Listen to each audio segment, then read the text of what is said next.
Selamat pagi, saudara-saudara sekalian. Selamat berjumpa kembali di dalam doa pagi. Semoga saudara sehat-sehat saja pagi ini, di minggu yang baru ini. Mari kita mengawali minggu ini dengan mendengarkan firman Tuhan, kita merenungkan firman. Tapi sebelumnya mari kita berdoa bersama-sama. Kita berdoa. Ya Tuhan, kami kembali datang kepadamu di pagi hari ini. Kami rindu disapa oleh-Mu di minggu yang baru ini. Tuhan, berbicaralah kepada kami lewat firman yang sebentar kami akan renungkan, sebab kami rindu disapa oleh-Mu dan dibaharui oleh firman-Mu. Dalam nama Tuhan Yesus, kami mohon biarlah Engkau berbicara kepada kami. Amin. Saudara-saudara, mari kita membaca Alkitab dari surat Ibrani, saudara, surat Ibrani pasal 13, ayat 17 sampai ke 25. Surat Ibrani pasal 13, ayat 17 sampai ke 25. Ini adalah bagian penutup dari surat Ibrani. Taatilah pemimpin-pemimpinmu dan tunduklah kepada mereka, sebab mereka berjaga-jaga atas jiwamu, sebagai orang-orang yang harus bertanggung jawab atasnya. Dengan jalan itu, mereka akan melakukannya dengan gembira, bukan dengan keluh kesah. Sebab hal itu tidak akan membawa keuntungan bagimu. Berdoalah terus untuk kami, sebab kami yakin bahwa hati nurani kami adalah baik. Karena di dalam segala hal, kami menginginkan suatu hidup yang baik. Ayat 19, secara khusus, aku menasihatkan kamu agar kamu melakukannya supaya aku lebih lekas dikembalikan kepada kamu. Ayat 22, saudara. Dan aku menasihatkan kamu, saudara-saudara, supaya kata-kata nasihat ini kamu sambut dengan rela hati, sekalipun pendek saja suratku ini kepada kamu. Jadi nats yang akan kita bahas hari ini dari ayat ke-22, saudara. Aku menasihatkan kamu supaya kata-kata nasihat ini kamu sambut dengan rela hati. Demikianlah firman Tuhan. Saudara, ada seorang pemudi bernama Rita, punya ibu yang sering sekali memberikan nasihat. Nggak boleh begini, nggak boleh begitu. Dan nasihatnya itu kadang-kadang dirasa terlalu mencampuri urusan pribadinya. Ya misalnya dalam urusan memilih jodoh. Pernah dia sampai putus berpacaran, gara-garanya ibunya terus mengkritik pacarnya itu dan mengatakan dia tuh orang yang nggak cocok buat dia.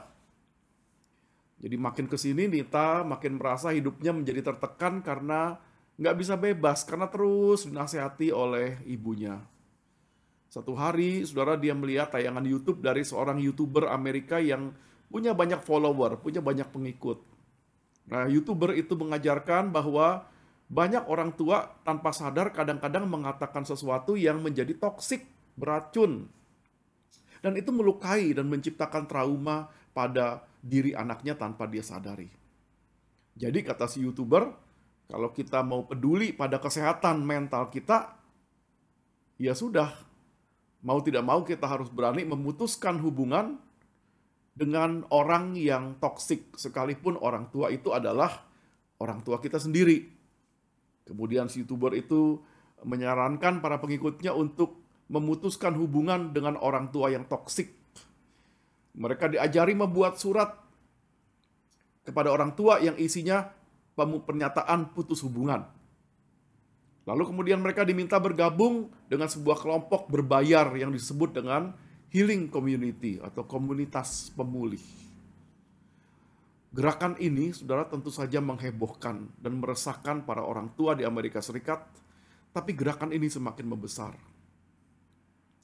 Saudara-saudara, kita hidup di zaman di mana orang itu semakin tega, semakin mudah memutuskan hubungan dengan orang yang kita anggap toksik, yang kita anggap terlalu kata-katanya itu menusuk, menyakitkan, dan kita tidak suka dengan orang yang terlalu banyak memberi kita kritik, memberi kita nasihat.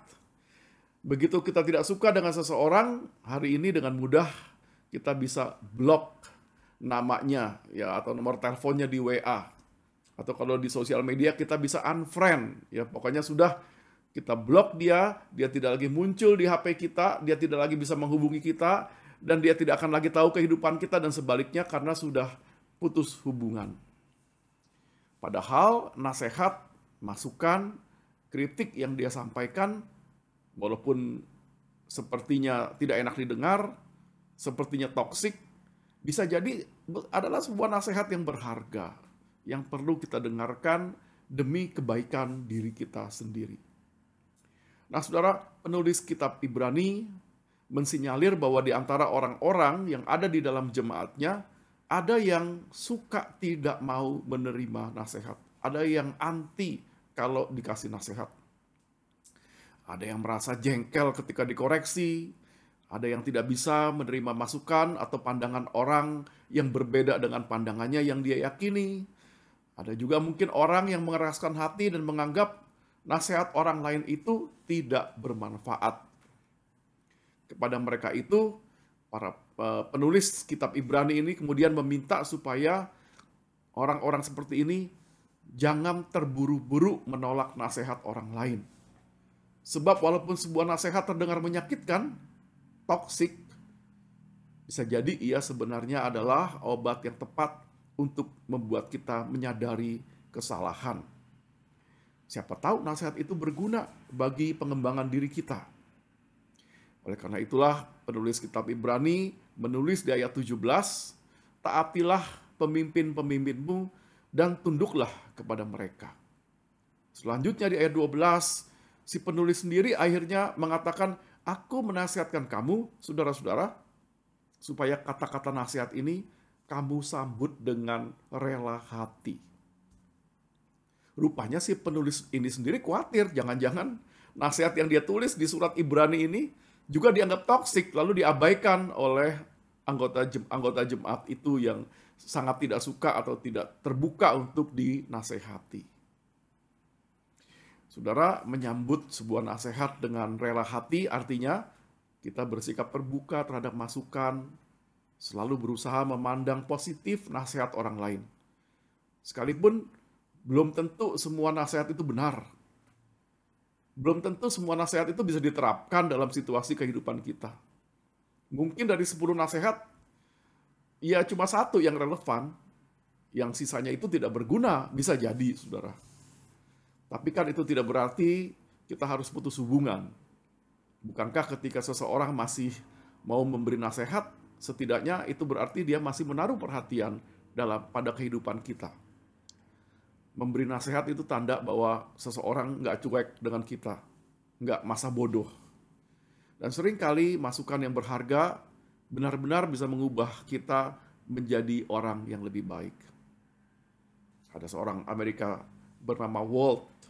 Dia pernah bekerja di sebuah perusahaan koran, yaitu surat kabar lokal, The Kansas City Star Newspaper. Walt diminta menggambar kartun untuk ilustrasi di koran itu. Setelah bekerja beberapa lama, bosnya mengatakan gambar kartun dari Walt itu tidak menarik. Dia mengkritik terus terang, Walt, maaf, karya-karyamu itu tidak menarik, kamu tuh kurang kreatif. Tidak heran ketika perusahaan surat kabar itu kemudian butuh perampingan tenaga kerja, Walt ini termasuk yang ikut kena PHK. Tapi dia tidak putus asa. Nasihat sekaligus kritik dari bosnya disambutnya dengan serius. Dia menyadari bahwa dirinya memang mungkin masih kurang kreatif. Kemudian Walt terpacu untuk mencari bagaimana cara-cara yang baru, yang lebih kreatif, dan menarik untuk menggambar kartun. Singkat cerita, Walt Disney akhirnya berhasil membuat gambar kartun bergerak, gambar kartun animasi yang pertama di dunia. Dialah kemudian yang menciptakan tokoh kartun Mickey Mouse yang terkenal di seluruh dunia. Hari ini, nama Walt Disney masih harum, masih jaya, walaupun orangnya sudah lama tidak ada. Ia menjadi tokoh besar dalam dunia industri animasi dunia. Dan semuanya bermula dari keterbukaannya untuk menerima sebuah kritik yang pedas, kritik yang disambutnya dengan rela hati dan kemudian mengubah kehidupannya.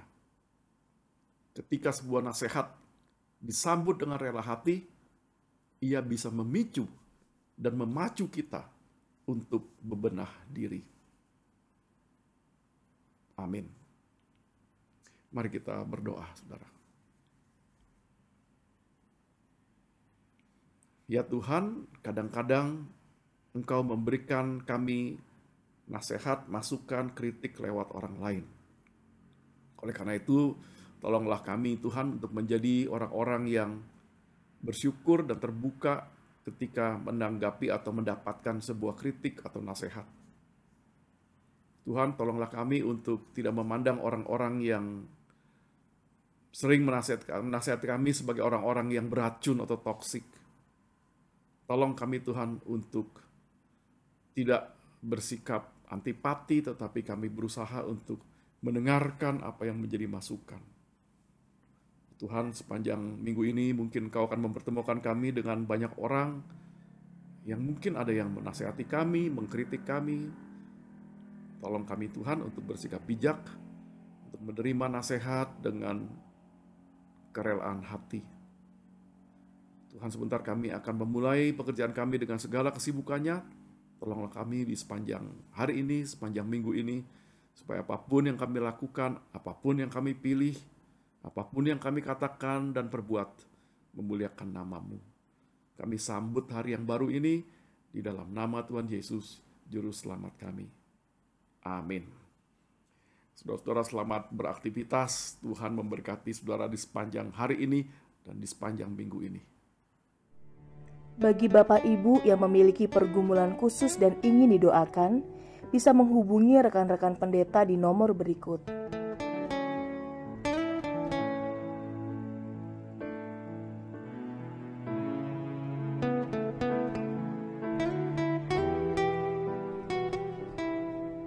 Tuhan Yesus memberkati.